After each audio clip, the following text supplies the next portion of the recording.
everyone. My name is Rob Chrisman, and the title of my speech is The Fossil Fuel Question. This presentation is based in reality and driven by needs, not wants. So I suggest you listen carefully and glean from this information all you can.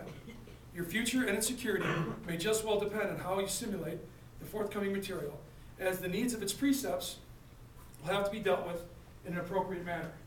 While I'm clearly not an expert in the energy field, the information I have examined left me with a distinct impression of what had to be done.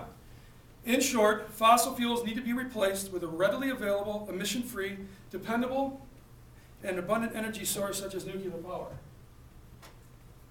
I will first explain the troubles surrounding fossil fuels, followed by an examination of other clean energy producing devices, and finally why nuclear power can be the world's #1 energy supplier.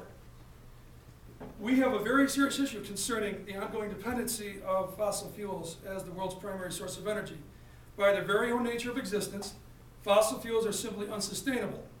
World analysis projections indicate that we have either already hit world peak oil production or that we will in the very near future. The graph's empirical data shows the decline of peak oil production right around 2010 and clearly falling off at 2040. According to Saskanaglu, in his 2008 Energy Policy article, accessed on November 10, 2013, because of the natural requisite events for the simple creation of fossil fuels, it has been estimated that by the year 2040, the Earth will have reached its peak in conventional oil production. Both Earth's oil and coal reservoirs are inherently ancient. It has taken millions of years to cultivate the stratified biological prehistoric sediment into the petroleum products we use presently. The other more insidious concern about fossil fuels is their unclean emissions. With the overutilization of fossil fuels, its noxious characteristics have become more relevant, particularly with the aggressive advancement of modernized infrastructures such as in India and in China, both of which have extremely large populations.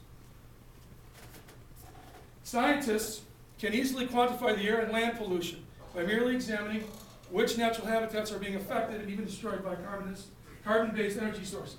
As you can see, in America, they're in New York, in Africa, and even over here, obviously, in China and India. In the red depicts where all the carbon pollution is settling. We are all aware of untimely oil spills and the extreme CO2 emissions resulting in both dirty air and polluted water, just like these swimmers have. They obviously swam into an oil slick there. It is time. It's time for a new energy resource to be fully realized. Wind farms, hydro turbines, solar panels, and nuclear power are the front runners to permanent oil replacement. These progressions of energy technologies have allowed us to power certain unique societies, freeing them from the constraints of oil. According to Turk and Bensel, in chapter 8.1 of their 2011 textbook, Contemporary Environmental Issues, accessed on November 7, 2013, we are now in an era where the opportunities for renewable energy are unprecedented, making this the ideal time to advance clean power for decades to come. Unfortunately, all of these devices, but nuclear energy, have wide-ranging requisites that need to be met, especially if they are to perform adequately. These fundamental dependencies, as well as the other shortcomings, can make them more of a hassle than they are worth. For example, wind power or wind farms. Their drawbacks are, but not limited to, variations in wind load. We all know that wind comes and goes. This leads to energy inconsistencies. They also require large tracts of land. You have to be able to put up as many of the windmills as you can for just sheer wind load to get the surface area, which also adds to its unsightliness, and it's unavoidably dangerous to wildlife. Hydropower is limited to its needs for running water. It necessarily needs running water to blow through its turbines to push it. Without the running water, it's static. As the prop spins, it's connected to a stem that goes down into a magneto, which spins the magneto and creates electricity. Due to the need to build dams, both animal and human extirpation happens. Extirpation is when species reallocates to another portion. And because of the dams, you alter the surrounding biosphere of the environment, which also could cause extinction of certain organisms, plant life. Solar power drawbacks are not limited to their very expensive build-outs and their maintenance programs.